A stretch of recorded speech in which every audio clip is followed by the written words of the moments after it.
Thanks for choosing to click onto this video. Link to Alvin Berg stickers will be in the description. This story is dark.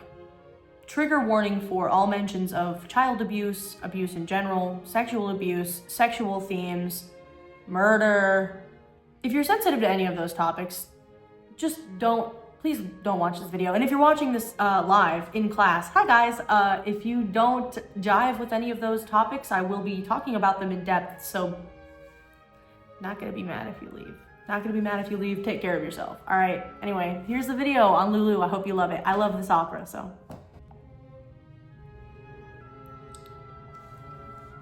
I've written 2 other drafts of this script.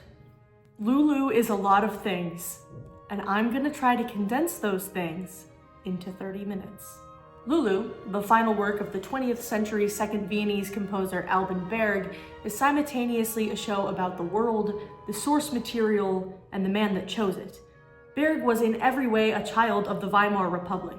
He, like the cultural hotbed around him, was a romantic, emotional, passionate, and artistic person.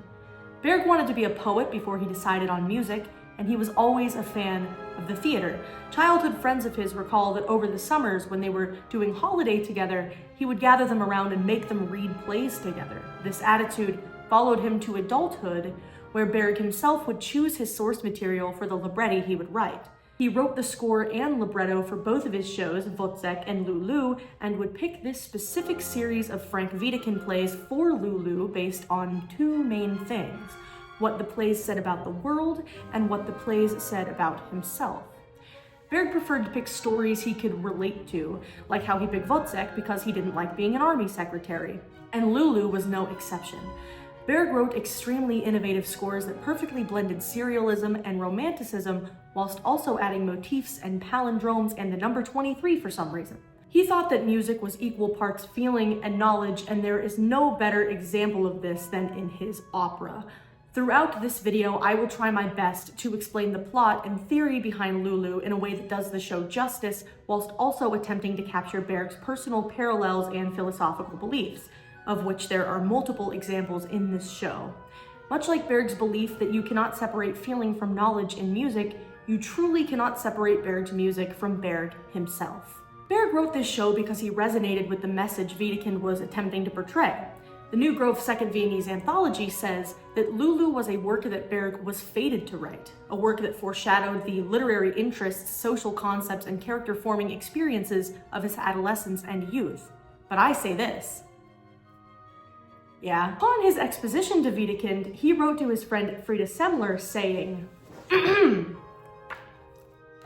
Wiedekind, the really new direction, the emphasis on the sensual in modern works. At last we've come to the realization that sensuality is not weakness, does not mean surrender to one's own will. Rather, it is an immense strength that lies in us, the pivot of all being and thinking. Okay, the plot of this show is a combination of personal experience, world events, and social commentary. However, I think I can condense it into one question that this show attempts to address. Do we get to choose who we are in this world? All right, let's start with the title character. Lulu is, on the surface, a prostitute, a selfish woman, and a murderess. However, she was also picked up off the street at 12 years old by a member of high society and then repeatedly groomed and assaulted while she was still a child into adulthood. So there's that. In this show, there exists multiple versions of Lulu, one for each man she's been with. I mean, they all literally call her by a different name, so we're unsure for the entirety of the show if Lulu is even her real one. No one knows who she is because no one has bothered to ask, and so neither does she, and neither do we. All we know is that Lulu has been like this for a long time. Through the show, we get glimpses of her true emotions, the fact that she hates living this way, but she's never known anything else. So she lets people take advantage of her, and she takes advantage of them back. That's life to her. The title character in this show is a prostitute, a social climber, a muse, a dancer, but never her own person. Now, I know what you're thinking. Is this an insert for Schoenberg? And honest to God, the answer is no. See, Berg didn't actually change any of the names he kept from the original play, though we'll see some uncanny parallels in names regardless. I don't know, maybe there were like 5 character options in Germany. Anyway, Dr. Schön is the villain. Well, one of them. He's the rich newspaper publisher that rescues Lulu off the streets at 12 and then immediately begins an explicit affair with her in her youth. Then, when she becomes of marrying age, he marries her off to various high-ticket men whilst also continuing to see her in that way. He's undoubtedly one of the biggest contributors to Lulu equating sex with value and love, since he was really the only person who ever cared about her, but he was also actively grooming her. He acts as the shadow government in her own life for the first half of the show, desperately trying to rid himself of her by marrying her off again and again. He's a guilty man who doesn't possess enough strength to stop sleeping with her, so he blames her for everything. This guy is, well, he might be Lulu's father, maybe. Probably not, which is awful for a multitude of reasons. While not biologically related to her, he looked over her before she was taken by Schön. He's known her the longest. He didn't look after her in a positive way though, as it is implied that he only kept her around to use her to make money off of men. They were street urchins. He himself is still a street dweller, though he remains a constant shadow and presence in Lulu's life. He's also the only person in the show that lives, leaving Lulu in the final hours of her life in a rather unceremonious way, just like he did when she was a child. Here it is. Here's the self-insert character. Again, the similarities between the name Alva and Albin are purely coincidental, but don't worry. Berg makes it painfully obvious that this is him by having the Wozzeck theme play, as Alva says, "You know, someone could totally write an opera about this." Über die ließe sich freilich eine interessante Oper schreiben.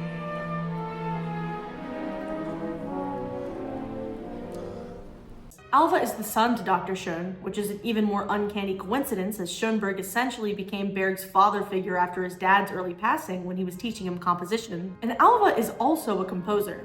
This part was specifically changed in the libretto to reflect Berg's occupation, as in the original play, he's a playwright. Despite Alva's unsavory characterization, I mean, who in this show is savory, Berg used him as his mouthpiece in the show because he was Wiedekind's mouthpiece in the original plays. Berg makes all sorts of nods like this to the original playwright that we'll discuss later. Geschwitz is a lesbian countess modeled in part after Berg's own lesbian sister. She's also a tragic character and the closest thing we have in Lulu's life to someone who didn't do anything wrong. She pines after Lulu for the duration of the show, but also serves as a narrative foil to her character. Geschwitz's love for Lulu is unrequited, but she still feels a certain urge to protect her despite this. She runs away from her family multiple times during the show to be with her, getting herself into extremely dangerous situations. Wiedekind went as far as to regard the young countess as the true heroine of this tale. Unfortunately, it's her love for Lulu that leads to her untimely demise. Past these 5 characters, there are characters in the show that are only referred to as their occupation: the painter, the acrobat, the schoolboy, etc. They had names in the original play, but Berg actually did a masterful job of condensing all of this information down to put it into a 3-hour opera. And everything that he did to do this condensing was intentional. For example, he thought that it would make the narrative much more poignant if only the main characters in the story had actual names, and everybody else kind of faded into the background as people that made Lulu's life better or usually worse. Anyway, we will address these characters as they become relevant. The show opens in a circus of sorts as an MC/ringleader character tells the audience what we're in store for. His opening monologue immediately alludes to the fact that all of the characters in this show, and the people in the audience, are heavily flawed, imperfect, and selfish creatures. He compares each character to a different animal. Dr. Schön as a tiger, Lulu's second husband as a bear, Alva as a monkey, etc., etc. He then compares Lulu to a snake. He says that the players in this show will all be fooled by her, but we all know a woman's true essence. Don't write that line off as misogyny just yet, because it's actually a reference to a particularly thought-provoking bit of recit that Lulu has later. Anyway, after this exposition, the curtain rises on Lulu's current situation. She's married to a much older physician who's at work while Lulu is alone with the painter. This painter is working on a portrait of her. Throughout the show, this portrait is regarded as the most beautiful thing in the whole world, a true snapshot of Lulu's allure and essence. However, it also represents the expectations put on Lulu to be perfect at all times and sexually available to anyone that should want her. The painting serves as a kind of gilded cage. In order to further drive this point home, the painter immediately begins attempting to seduce Lulu. She's not into it at all, but is eventually worn down by the painter's persistence. The physician she's married to walks in on them and immediately dies of a heart attack from the shock. It is slowly revealed through the entire scene that Lulu isn't really allowed by any of her preceding or current husbands to be by herself, not alone, and especially not with other men. It is also revealed that Dr. Schön, who was in the room at the beginning of the show but then later left, arranged her marriage with the physician and all of the other men she has been or will be married to. Lulu is regarded as a dangerous object, a gun that should always be kept in a gun safe, locked away. With the death of the physician, she's immediately married off to the painter, the same one that quite literally just assaulted her. Thus begins a disturbing rinse and repeat. Dr. Schön, being rich and influential, immediately puts the painter on, making him a famous artist. Lulu lives in gilded comfort unhappily. It is revealed that Dr. Schön and Lulu have been having an affair for a very long time, since she was 12, and that Lulu is blamed for all of his problems despite him taking her off the street. Speaking of people she used to know, her father figure sort of just strolls into their house. He wants to see how his daughter is, and by that he means he also wants to do creepy things with her. He shoots out of the house eventually as Dr. Schön enters and tries to formally end the affair because he's now engaged to another woman. Lulu obviously doesn't like this because he's groomed her into loving him and needing him since before she was even a teenager yet, and now he suddenly wants to discard her and clean his hands of the whole deal. They argue more, and he ends up telling the painter about their affair, and the painter locks himself in his room and kills himself. Now, this specific moment shares a really interesting parallel with Berg's personal life. Back when Berg was younger and still taking lessons with Schoenberg, him and Webern were wrapped up into the drama of Schoenberg's wife cheating on him with a painter named Richard Gersel, who was a family friend. When the affair was exposed, Gersel locked himself into his hotel room, burned all of his paintings, stripped naked, and hung himself in front of a full-length mirror. It's another one of those moments where Berg was extremely intentional about the source material he chose and tried to pick plays that already mirrored his life. Honestly, it's a little uncanny. Anyway, after that, Lulu restarts her career as a classical dancer since she doesn't have a painter paying the bills anymore. This is another example of Schön's sheer social influence since he becomes her manager. Lulu has always loved dancing. In fact, it's one of the only things that we're actually allowed to know about her. This is her only personality trait that's actually hers. Another indication that she feels trapped in this cycle of being pawned off to the highest bidder is that none of her husbands actually allow her to dance, since they see her dancing as a ploy to get other men to look at her. So she states that when she's married that her joints start growing stiff. A foreign prince comes to this show that she's about to put on in order to court and propose to her, but Schön decided to take his new fiancée to the same show, and Lulu refuses to perform. In a staggering example of women in male fields, she convinces Schön to drop the fiancé and marry her instead, or else she won't go on and finish the show. She says it's the least he can do for, the everything. He reluctantly agrees. Reluctantly? Why? Aren't they already having an affair?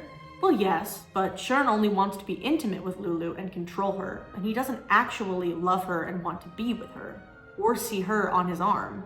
He's haunted by the fact that she loves him due to his actions and selfishness. She's a constant reminder of the fact that he's a terrible person, and she is a monster that he created. So they get married. Yay! At the beginning of the second act, Lulu is at her and Schön's house with Countess Geschwitz. The Countess is a lesbian and is pining for Lulu. She has come to the house to ask her to a dance, but Lulu, upon seeing Schön's jealous expression, respectfully declines. There are a few more urchin friends of Lulu just hanging out at the house, an acrobat, and a young schoolboy.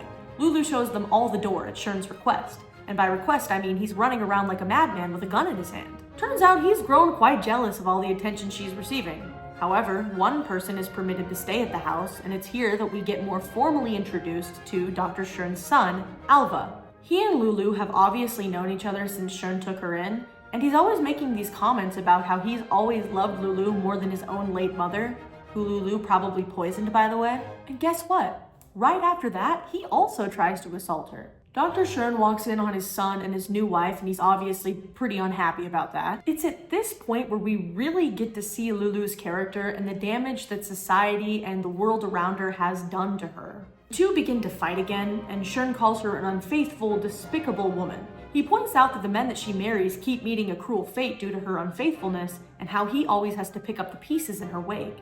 She then responds with, "You let your friends be cheated by what you made me.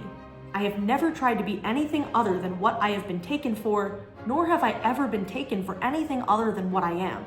If you lost your last years because of me, You got my best years in exchange. This is why I say Lulu is not a story about a morally loose woman. It's a story about a victim.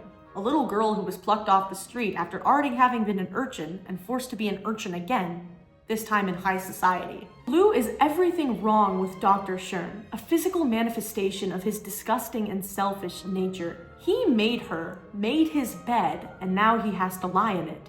Schern, trying one last time to run away from his deeds, takes his gun and hands it to Lulu, telling her to shoot herself or he will kill Alva. She refuses to shoot herself, and when they get into a physical altercation because of it, she ends up murdering Dr. Schern in self-defense. Alva stops her from leaving the room, and she tries to beg him that she will be his if he doesn't call the police on her.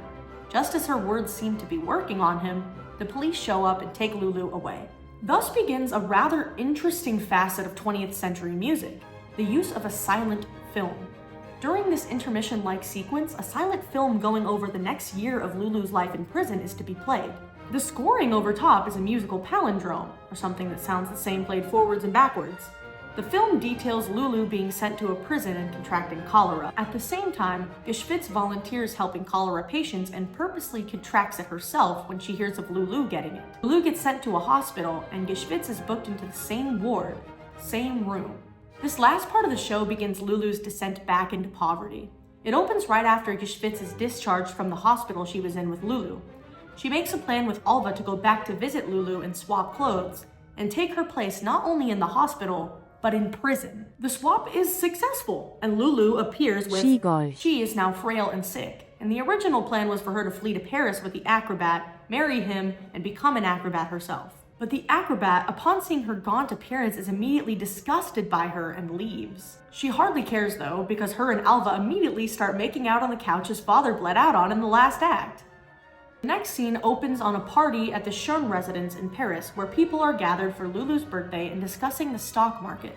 See, Alva is now rich, but only in stocks, all of which he put into one company. During the party, Lulu is getting blackmailed by a pimp who wants to sell her into a brothel. Again. Lulu obviously doesn't want to, but the pimp says that if she doesn't, he'll just give her away to the police, who are now actively looking for her. Geschwitz's gig was up and they found out that she wasn't Lulu, so now she's back. Here we see a super interesting scene where Lulu is lying on the ground in one room and Geschwitz is standing in the other. Lulu is lamenting the life she's being forced to live and refusing being sold, while Geschwitz is singing about how she could just run away from it all. After all, she has the funds to do so. She could go to college, she could rid herself of this whole nightmare of being in love. It's a really interesting juxtaposition between these two characters, how Lulu wants to leave but can't, and how Geschwitz could leave but doesn't. Geschwitz is wealthy, well off. She has the whole world ahead of her. She's everything Lulu could be if her circumstances were a little different. But it's her love for Lulu that keeps her tethered to all of this. I had no idea Berg could be so good at writing doomed lesbianism. Anyway, in true Geschwitz self-sacrificial fashion, she agrees to a plan Lulu made to get her out of this situation. Lulu promises the pimp a bunch of stock money, but then promises stock money to kill both him and the acrobat, who's back now for some reason. In order to lure them both there, she tells the stock owner that the money is in the murder room, and tells the acrobat that Geschwitz wants to sleep with him, and she's in the murder room, and so she actually goes in there to lure the acrobat in there, and once they're all in the murder room, she kills them both, and Geschwitz witnesses it and says nothing. Right after that, the stock market crashes, and everything goes belly up. Alva is penniless. The final scene in the opera opens with Lulu, Alva, who now has syphilis, that's important for some reason, and having escaped to London. It's assumed that Alva used the last of his money that wasn't invested in stocks to get them there, and now they're destitute and squatting in an abandoned flat. Lulu has returned to the street again as she began in life, a prostitute and an urchin. In this scene, she takes in 3 clients, the professor, the prince, and Jack the Ripper. She doesn't know he's Jack the Ripper when she takes him in, by the way. But he is. These 3 are purposely double cast as the physician, the painter, and Dr. Schern, respectively. This was done intentionally. Berg wrote this into the libretto to give the show symmetry and bring it all full circle. So the professor visits and leaves in complete silence. The prince immediately starts beating Lulu and trying to lower her price. Alva tries to protect her and is shot dead by the prince, who then leaves, and then she walks into the apartment drags Alva's body out, and neither of them are ever seen again. Geschwitz sneaks into the flat at this point, as she has again used her wealth to follow and find Lulu in an attempt to protect her and take her away from all of this. However, when she sees Lulu bring in Jack the Ripper, she is devastated by this display of intimacy, contemplating suicide, but also contemplating finally running away, going to college, and fighting for women's rights. While in the other room contemplating all of these things, she hears Lulu scream and runs in there, finding her with a knife in her chest at the hands of Jack the Ripper. Jack then stabs her as well before fleeing, and the two women die in each other's arms. So this show is a little bit dark. Now, I obviously wanted to talk about the theory behind the show a little bit, because as intentional as you think that the words in the libretto are, the theory and the score matches what is going on in the show better than I've seen in almost any opera that I've watched or looked at. Berg was smart, like real smart. Often regarded as the romantic of the Second Viennese School, he was able to seamlessly combine the tonal and the pantonal. I won't use the word atonal, and you can't make me. As for tonality, there is no better example than in Act 3, wherein Berg composed a proper theme and variations on a cabaret song that Wiedekind himself wrote.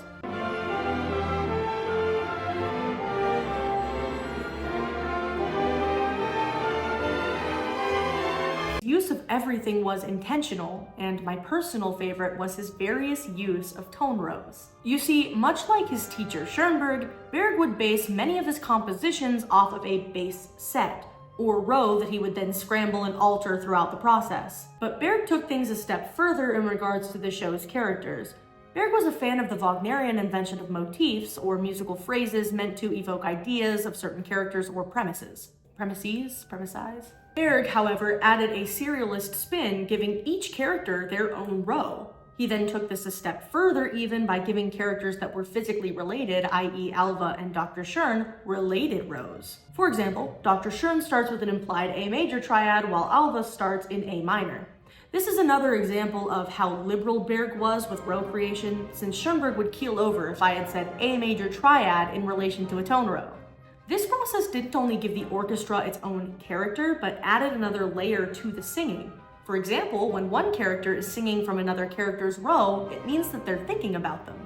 Isn't that cool? Still feeling slightly boxed in by this concept, Berg didn't give rows to everyone. For some characters, he used serial tropes.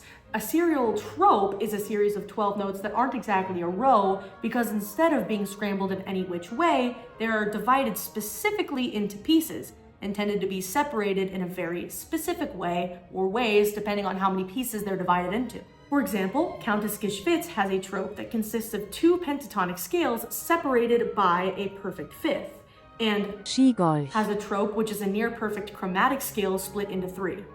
Unfortunately, Berg didn't live to see the opera's reception because he died before its full orchestration was complete.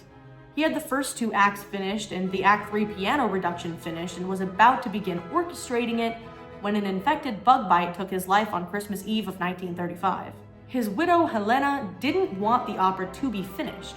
It's not entirely known why she did this, because other than this specific score, she was dedicated to keeping his legacy alive. She even ended up founding the Alban Berg Foundation in 1969.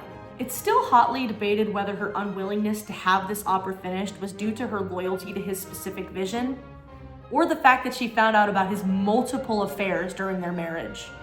I mean, like, multiple affairs. I said that he was a child of the Weimar Republic and I meant it.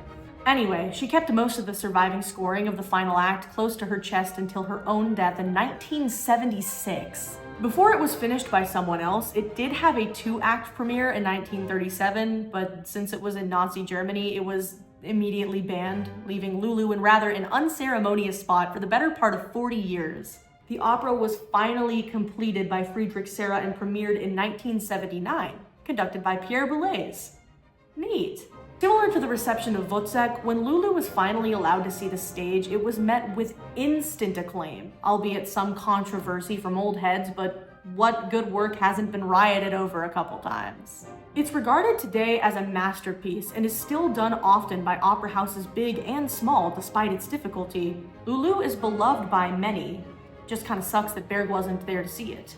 I personally really dislike when people boil Lulu down to a show about a loose woman when it's really so much more. It's a story about the times, the financial turmoil so many went through, and the lengths through which they had to go to make ends meet. It's a story about feminism, how women were treated in society despite their financial class, women that struggle with their identity in both terms of sexuality, and in a world where everyone is constantly telling you who to be, but then punishing you for being that. It's a story about the shortcomings of man, our darker instincts, our passions. Like the ringmaster said in the beginning, it's a story about how imperfect we are. It's a cautionary tale about being stuck in a cycle of abuse that you can't quite seem to break, no matter how close you get. In order to cope, Lulu chooses to identify with her abuse, becoming the easy, raunchy, selfish woman that everyone thinks she is. She becomes so wrapped in everyone else's perception of her that she never changes, always scheming, always digging herself deeper. If you're more of a Countess Geschwitz, it's a story about how you can't save somebody who doesn't want to save themselves. For Dr. Schern, it's that guilt alone can't cleanse you, that you have to accept responsibility for what you've done. And if you're Alva, it's maybe don't pork your mother-in-law. But for each of these characters, it was their ignorance of their own flaws that led directly to their undoing. Wiedekind and Berg did that on purpose. The music matches the characters in such a way because the characters are the story, are the music, are us. So to answer the question, do we get to choose who we are in this world? Berg would reply, choose wisely. Thanks for watching.